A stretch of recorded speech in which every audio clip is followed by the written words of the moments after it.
The evening feels warm and quiet. Soft light slips through a small window and makes long, gentle shadows on the floor. The old house makes soft sounds. The kettle hums. The clock ticks. The curtains move in a small breeze. 2 chipped cups rest on the table. The last warmth of the day holds to the walls.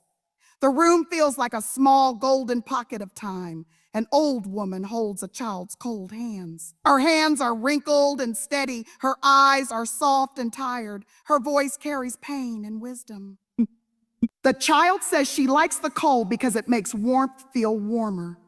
The old woman agrees with a small smile. They sit by the window. They can see a square of pale sky. They can see the edge of a fig tree. They can see a crooked roof with a pigeon on it. Oh!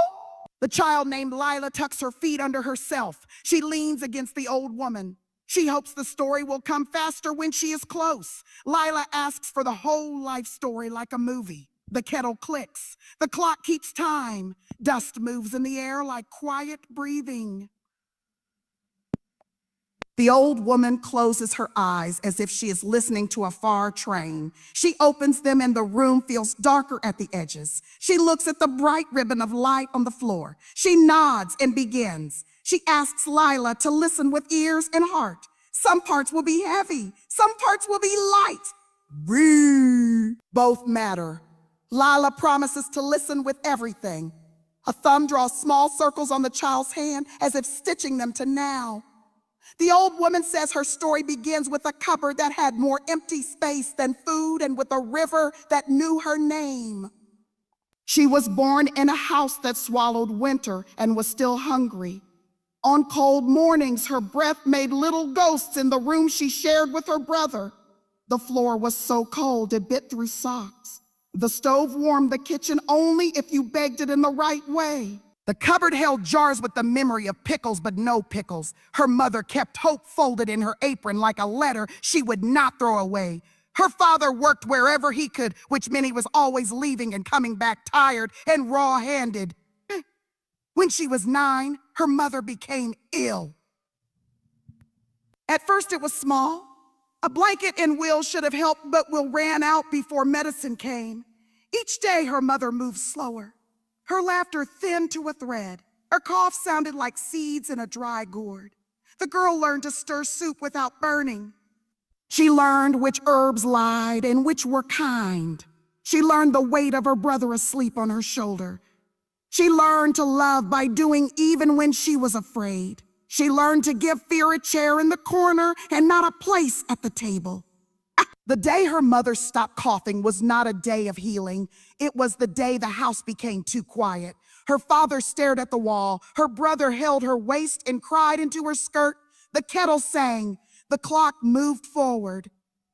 In the weeks after the house bent itself around the empty space her mother left, she thought she saw her mother in steam and in light on the table.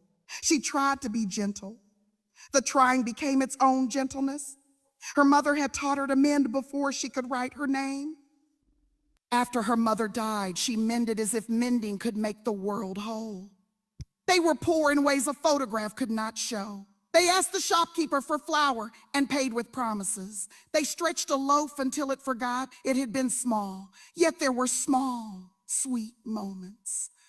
A neighbor slipped carrots into her hands. The baker's boy left the heel of bread on their steps, and hunger loved the heel best. In late spring, the river rose and carried the sky on its back. She lay on the bank and thought that if she could carry sadness the way the river carried the sky, she would be all right. She believed the river knew her name. She believed it knew everyone's name and whispered them in the reeds. At 14, she left school to work at the mill. A small ache for lessons lived in her pocket like a crumb. But her brother's stomach and her father's eyes were heavier than that ache. The mill smelled of wet wood and old cloth and the breath of many lonely mornings. She learned to move her hands quickly. She learned to keep fingers safe from the bite of machines. She learned to hear noise without letting it eat her thoughts. The women wore their hair pinned tight in tight scarves over the rest. They nodded talk between clacks and whirs. An older woman named Gita laughed like a kettle. Gita could measure a hymn by sight. Gita took her in without asking who she was. Gita showed her how cloth likes to be cut and where it resists. Gita showed her how to hide a mend so only God would see. Gita said each life is a dress you must learn to fit to your own body. It may be tight where you wish it were loose. You can still walk. You can still dance with your will. At the end of the first week, she took home a small pay envelope with her name spelled wrong. The coins felt like gold. She paid the grocer for flour. She bought a big potato for soup. She bought one orange and the grocer wrapped it like a jewel. That night they shared the orange. The scent rose like summer. Her brother closed his eyes as he ate. She saved the peels and boiled them to make the kitchen smell sweet. The memory of that orange carried her through a hard winter. Frost wrote its name on the inside of the windows. Boots left wet scars on the floor. Her brother coughed at night. She held on to the scent to quiet the look on her father's softer, younger face. She told herself to remember sweetness with both hands so she would not drop it. She survived by what she did with her hands. She sewed and mended. She braided hair, she wrapped bandages, she dug in the garden, she scrubbed and kneaded and carried. She learned the weight of a full bucket and the weight of a promise. She laughed with the women because a laugh is a ladder out of a small hole. She met a boy at the market who taught her that love can be soft and can be trouble. He held a violin under his chin like a dare. His shirt was too thin, his grin looked like a secret. He played a tune her bones knew. It sounded like the river walking through town. A bicycle almost ran over her toes because she stopped to listen. He told her her face knew music. She said she had a shift at the mill. He played again so the sound could carry her a little. She smiled without wanting to. Why? He said his name was Aleksy and held out his hand palm up as if offering something invisible. She could not take it because work waited. She whispered her name too quietly. He said he would play on Fridays. She said her ears had a shift. He said he could play Saturdays. She said mill. So is E. She said mill. She hurried away with heavy fabric under her arm. He kept his promise. He played on corners and near the bakery where flour fell like cheap snow. Some songs tugged a thread in her chest. Some songs made her want to dance out of her carefulness. They talked in small sips, names and weather. He helped his father, the mason. He played for food and for shoes and for a hold on joy at weddings and harvests. He was from many places a little. Days and work stacked up. Her brother grew taller. Her father laughed, then did not, then laughed again. Aleksy kept unfolding songs into the air. They walked together sometimes. He carried the roll of fabric and pretended it was light. They leaned on the river rail and he asked what she would do if she did not have to. She said she would learn to read music so sounds could show their faces. He taught her that the dots are instructions for magic. He drew treble clefs on old paper. He placed his fingers over hers and guided her through the air. He held her in all the ways you can without touch. They moved like dancers once after a harvest festival. The field was rough. The moon wore a cloud like a shawl. The air smelled of smoke and apples and tired joy. They did not know the steps, but they found them the way you find a light switch in a dark room you know. They turned and the world turned with them. Life was poor and loud, but there were silk moments with no price. Her brother fell ill in winter. It grew worse and would not leave his chest. The doctor spoke words that cost money. She took her mother's silver thimble, the last thing that remembered her finger. She sold it to a jeweler. That night, her brother's fever broke. She slept sitting in a chair with her forehead against cool wood. In the morning, the sound of his gentle snore made her cry with joy. Years later, the thimble found its way back to her. She kept it as proof that what you lose for love may return. Aleksy left in spring to work where hands were needed. Posters shouted on walls. Boys carried their youth carelessly. Men pulled hats low. At the river, he promised to write every week and to come back. She asked him to return with ears full of stories. He left at dawn. The train split the day into before and after. She watched the steam disappear. Inside her, there was a chair kept ready for him. Letters came. Up. He wrote jokes which meant he had cried. He told of heavy, honest work. He told of a dormitory where night was so quiet, true thoughts escaped. A baker sold them burned bread for less, and it still felt like a feast when they tore it with hands under the wide sky. He asked if she was still learning music. She wrote careful answers that took all evening. She told him little changes. She told him about figs on the neighbor tree. She lied that she had stopped counting days. Summer slid by and the river slept like a well-fed dog. Figs turned soft and purple. A letter said he had stood in a field so wide it could hold all their questions. When frost returned, the letters thinned. Sometimes only a line said, "I am tired, but all right, and do not let winter have your smile." She slept badly. The house settled and sounded like a voice calling her name. Wind looked for cracks and sounded like a train coming back. The kettle whistle sounded like the roof crying, a day with no letter stretched into many days that felt like one. The postman brought apologies. She watched the street.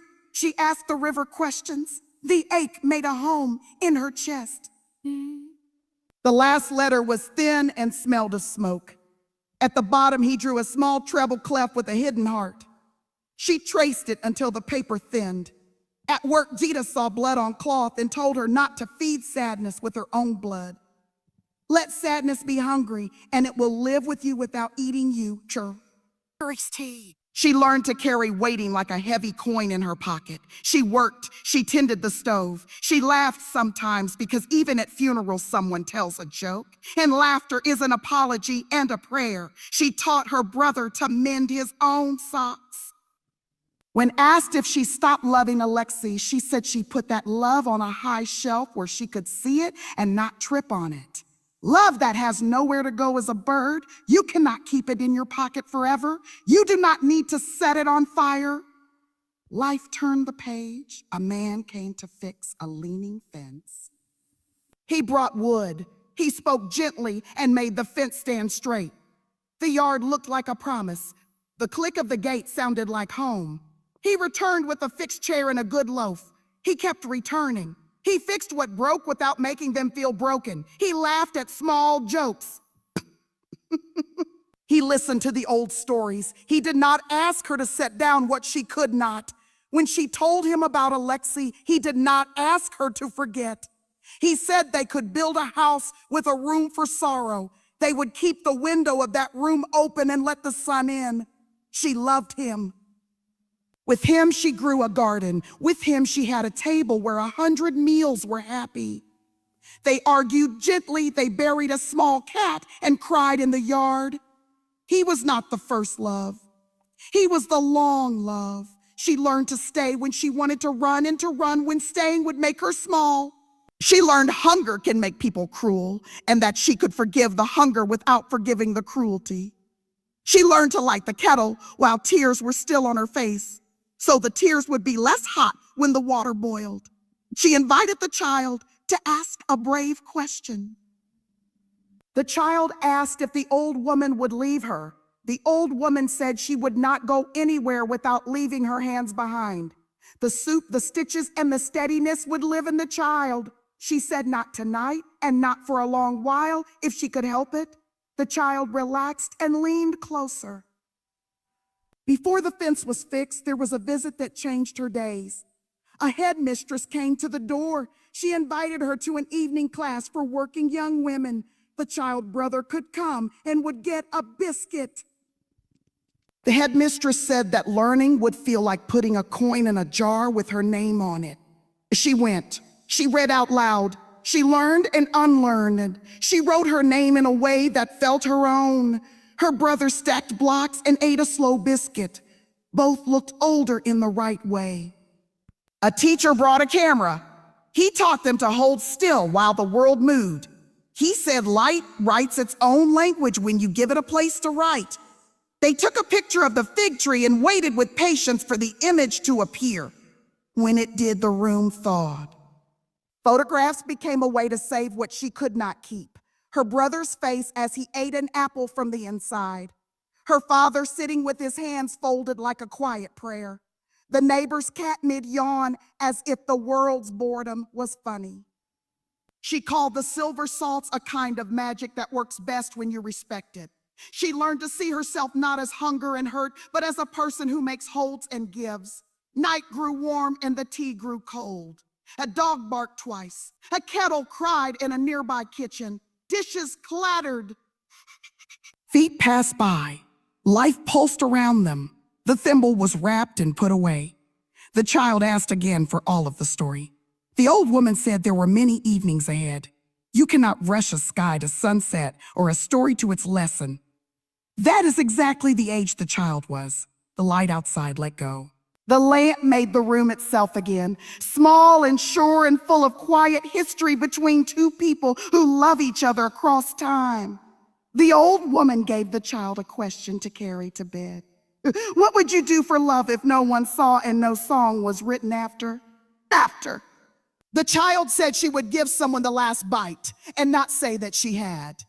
The old woman said that sometimes you must keep the last bite so you remember that you are also someone to be loved. Rain began and made the world gentle. The curtain breathed in and out. The old woman promised to tell about the day she became a mother, about the way joy and fear share a door, about how the thimble found her again, and about a letter that came with no return address. They promised. The child climbed into her lap, and they sat woven together. The kettle cooled. The story folded itself for the night. The room glowed and held the memory while it was stitched into a life.